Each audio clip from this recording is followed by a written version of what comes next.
Raquel begins to tell the tale of her life. She is unable to read her assignment in class, despite the fact that she is capable of writing a narrative but lacks the courage to tell it.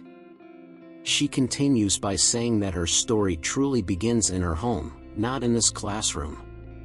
According to her account, her home was a modest dwelling that, after experiencing ups and downs, was encircled by an empire known as the Hidalgo Palace.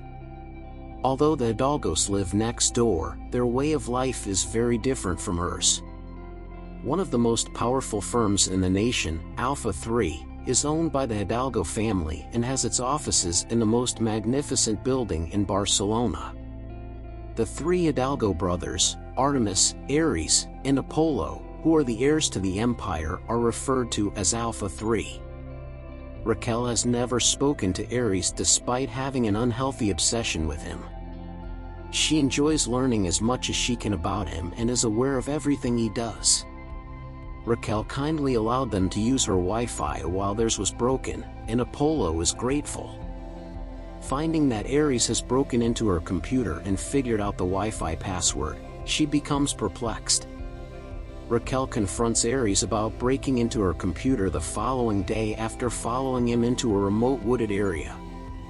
He replies by writing the password on her hand and inquiring as to why it has the code Ares, Greek god. After they converse, Raquel confesses that she likes him and wants him to fall in love with her. She disconnects the Wi-Fi at night to show that she is the one in charge of it. However, Ares scales her window to enter her chamber and replaces the plug. Raquel is left wanting more after their sultry meeting.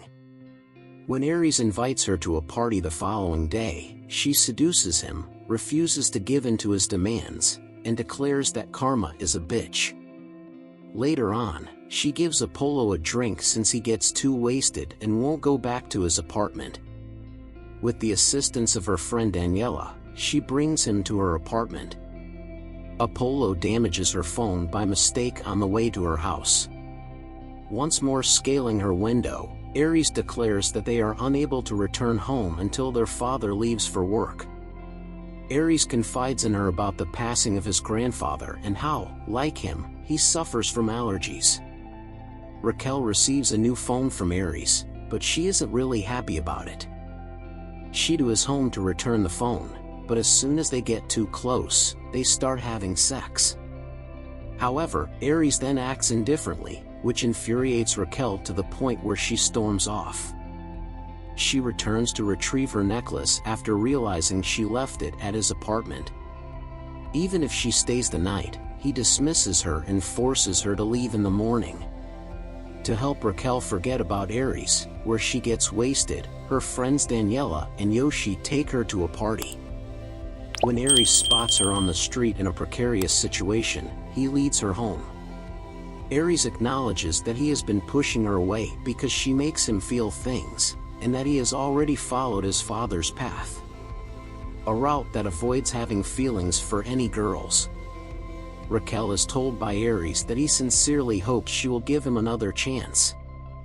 This time, everything appears to be going smoothly. That is, though, until Ares brings Raquel to a family gathering in order to argue with his father.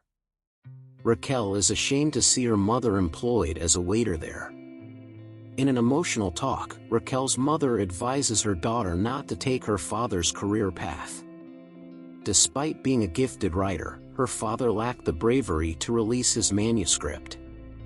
She exhorts her to just tell Ares how she truly feels about him, without any further fuss. Raquel visits Ares to convey this to him, but she is not permitted inside the home because all of his family believes she is a hindrance who would prevent him from achieving his objectives. After defying everyone and making his way to the prom, Ares is rejected by Yoshi for repeatedly shattering Raquel's heart. Irritated, Yoshi forbids Ares from speaking to Raquel. After exchanging insults, they get into a brawl in which Yoshi shoves Ares into a partially filled pool, causing chlorine to stream out as he turns away. Raquel pays him a visit in the hospital and remains by his side during his whole recuperation. Following the panic, Ares' family gives him complete freedom. so he chose to go to Stockholm to study medicine. Aries admits at the airport that he deliberately disrupted their Wi-Fi in order to speak with her. For months after Raquel finds the courage to share her tale, her book Through My Window is published. Watch how Aries scales her window to give her a surprise as the closing titles roll.